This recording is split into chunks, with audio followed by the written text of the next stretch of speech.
ఓం మహాగణాధిపతయే నమః. ఓం గురుభ్యో నమః. ఓం శ్రీమాత్రే నమః. పరమేశ్వర స్వరూపమైనటువంటి జ్యోతిష, వాస్తు మరియు ఇతర అనేకమైనటువంటి శాస్త్రములను మనకు అందించినటువంటి మహర్షులకి నమస్కారం. హయగ్రీవ హయగ్రీవ హయగ్రీవేతి యో వదేత్ తస్య నిస్సరతే వాణి జన్హుకన్యా ప్రవాహవత్.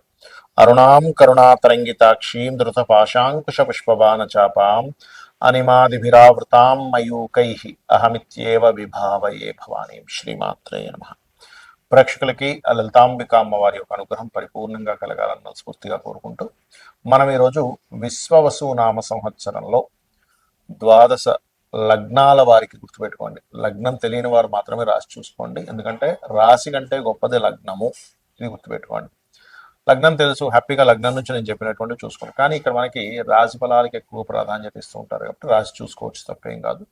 అయితే అందరికీ కూడా ఏంటంటే ఈ సంవత్సరం విశ్వవసునామ సంవత్సరం ఎలా ఉంటుంది, మనకి పంచాంగంలో చూసుకున్నట్లయితే ఆదాయము అంటే వాళ్ళకు వచ్చే ఇన్కమ్ ఎంత, వ్యయము ఖర్చు ఎంత అవుతుంది, అదేవిధంగా రాజపూజ్యము అంటే మనల్ని మెచ్చుకునే వాళ్ళ పరిస్థితి, మనకి రెస్పెక్ట్ఫుల్గా ఉండేటువంటి పరిస్థితులు ఎలా ఉన్నాయి, అదేవిధంగా అవమానము, మనం ఎక్కడైనా సరే కొన్ని తప్పిదాలు చేయడం వల్ల మనం ఎక్కడ డిసప్పాయింట్ అవుతాము, ఇబ్బంది పడతాము అనేటువంటి విషయాలు పంచాంగంలో ఇస్తారు. మరి అవి యాజ్ ఇట్ ఈస్గా అలాగే సాగాలని ఉంటుందా, దాన్ని మనం ఏదైనా మార్చుకోగలమా, అదేవిధంగా మనకి మన జీవితంలో ఉన్నటువంటి ధనం కావచ్చు, వివాహం కావచ్చు, అదేవిధంగా జాబ్ కావచ్చు, అబ్రాడ్ వెళ్ళడం కావచ్చు, ఇన్వెస్ట్మెంట్స్ కావచ్చు, ఇట్లాంటి అనేకమైన అంశాల్లో ఎలా ఉండబోతుంది ఈ సంవత్సరం, మీకు ఏ విషయాల పట్ల జాగ్రత్త వహించాలి, ఏ దేవతా ఆరాధన, గోసేవ ఏం చేసుకోవాలి, అదేవిధంగా ఎటువంటి దానములు ఇవ్వాలి అనేటువంటి విషయాల్ని ఒక్కొక్కటిగా నేను మీకు వివరిస్తాను. ఈ యొక్క విషయాలు చెప్తుంది నేనైనప్పటికీ కూడా చెప్పిస్తుంది సాక్షాత్ లలిత అమ్మవారిగా భావిస్తూ తెలుసుకుందాం. కన్యా లగ్నము, లగ్నం తెలియని వారు రాశిని చూసుకోండి. అయితే ఈ యొక్క పంచాంగాల్లో ఆదాయము, వ్యయము, రాజ్యపూజ్యం, అవమానం, ఈ యొక్క విషయాలకి పంచాంగంలో ఏముంది, దానికి ఏమైనా మనం మార్చుకునేటువంటిది ఉంటుంది. ఎలా ఉంది అని తెలుసుకున్నట్లయితే ఆదాయం కన్యా లగ్నం వారికి అద్భుతంగా, కన్యా రాశి వారికి 14 చెప్పారు. వ్యయం 2 అంటే చక్కగా ఆదాయం ఎక్కువగా ఉంది, వ్యయం చాలా తక్కువగా ఉంది. కాబట్టి చక్కగా మీరు సేవింగ్ చేసుకునేటువంటి సమయం ఇది. సేవింగ్ చేసుకుంటే భవిష్యత్తుకి పనికి వస్తుంది.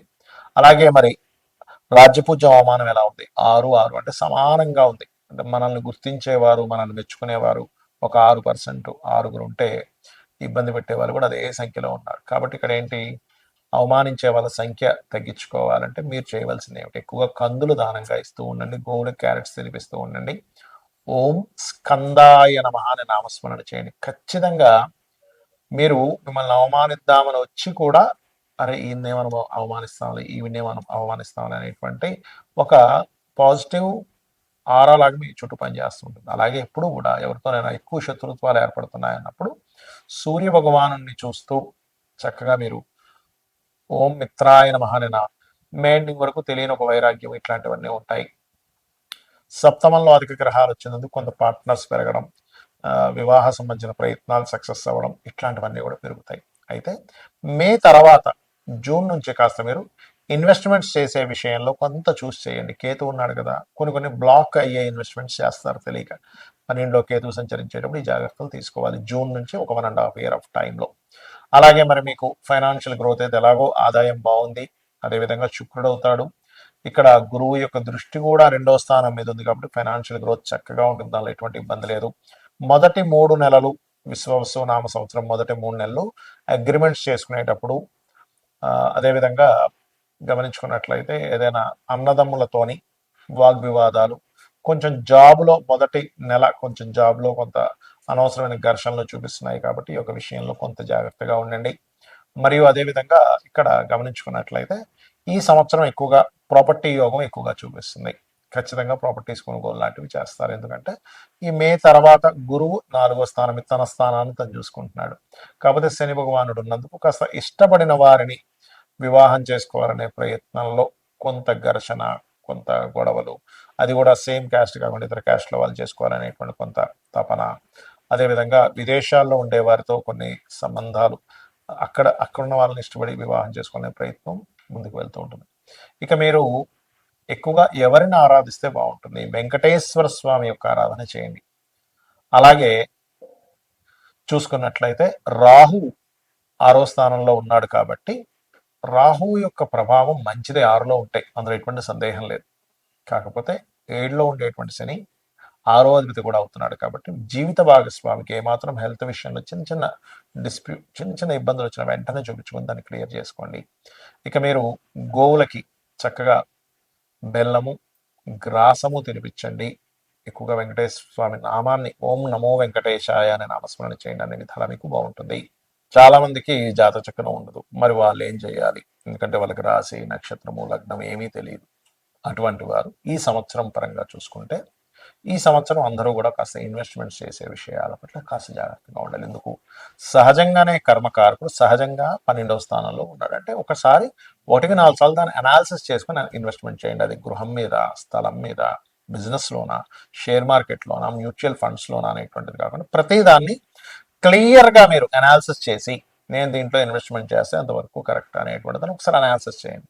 ఎందుకంటే రాబోయేటువంటి కాలం ఆల్రెడీ 3 సంవత్సరాల క్రితమే నేను మీకు హెచ్చరించాను. రాబోయేటువంటి కాలం జాబ్స్ తక్కువ, సొంతంగా మనం చేసుకోవాల్సిన సమయం ఆసన్నం అవుతుంది అని 2.5-3 ఏళ్ల క్రితమే హెచ్చరించిన వీడియోలు ఉన్నాయి యూట్యూబ్లో, చూడండి కావాలంటే. ఎందుకంటే శని నీచ పొందేటువంటి స్థానం వైపు ప్రయాణిస్తున్నాడు కాబట్టి ఇప్పటికీ మించిపోయింది ఏం లేదు, ఇంకా 2.5 సంవత్సరాల తర్వాత వెళ్తాడు అక్కడికి. కాబట్టి మీ ట్రాన్స్ఫర్ మీకు ఇక్కడ కనబడుతూనే ఉంది చూడండి, జాబులు తగ్గుతూ ఉన్నాయి. అంటే మనం ఓన్గా ఏం చేసుకోగలం, మన టాలెంట్ ఏంటి, ఒక్కొక్కరిలో ఒక్కొక్క గొప్ప టాలెంట్ ఉంటుంది.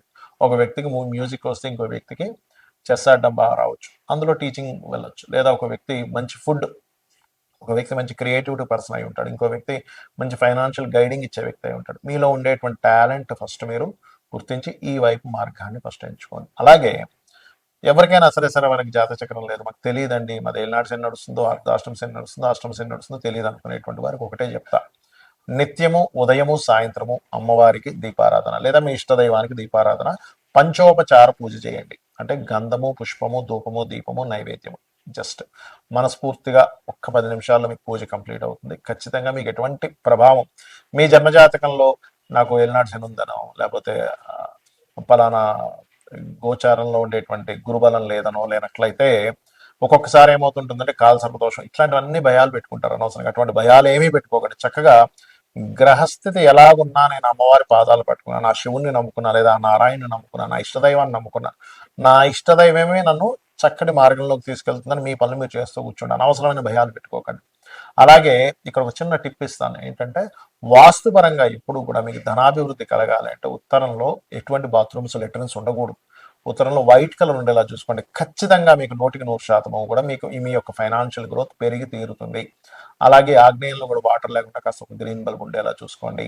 ఉత్తరంలో వైట్ కలర్ ఉండేలాగా, ఈస్ట్ అండ్ ఆగ్నేయం సైడ్ కాస్త గ్రీన్ కలర్స్ ఉండేలాగా, అలాగే నైరుతిలో creamish colour or yellowish colour master bedroom ఉండేలా ట్రై చేయండి. అప్పుడు ఏమవుతుందంటే అది వాస్తుపరంగా ఎనర్జైజ్ అవుతుంది ఆ యొక్క ప్రదేశం అనేటువంటిది. అలాగే మరొక విషయం ఏంటంటే ఇక్కడ మీరు ఈ దేశకాల సంబంధించినటువంటి విషయాలు కనుక చూసుకుంటే ప్రపంచవ్యాప్తంగా కొంత ఆర్థిక మాన్యాలు, కొంత స్టార్టింగ్లో అంటే సంవత్సరం మొదట్లో కొన్ని చిన్న చిన్న ఇవి చూపిస్తున్నాయి. ఎందుకంటే మనకి గతంలో ఏదైతే మనకి దీనికంటే విశ్వవసు నామ సంవత్సరానికి ముందు ఏదైతే క్రోధినామ సంవత్సరంలో అనవసరమైన గొడవలన్నీ జరిగాయో ఈ సంవత్సరంలో అన్ని గొడవలు ఉండవు, తగ్గుతాయి కొంతవరకు. కాకపోతే ఈ ఆర్థిక మాన్యాలు, ఈ జాబ్ మీద ప్రభావాలు ఇవి ఉంటాయి. కాబట్టి ఈ యొక్క విషయంలో కాస్త మీరు జాగ్రత్తగా మీ లైఫ్ని ప్లాన్ చేసుకుంటారని మనస్ఫూర్తిగా కోరుకుంటూ శ్రీమాత్రే నమః.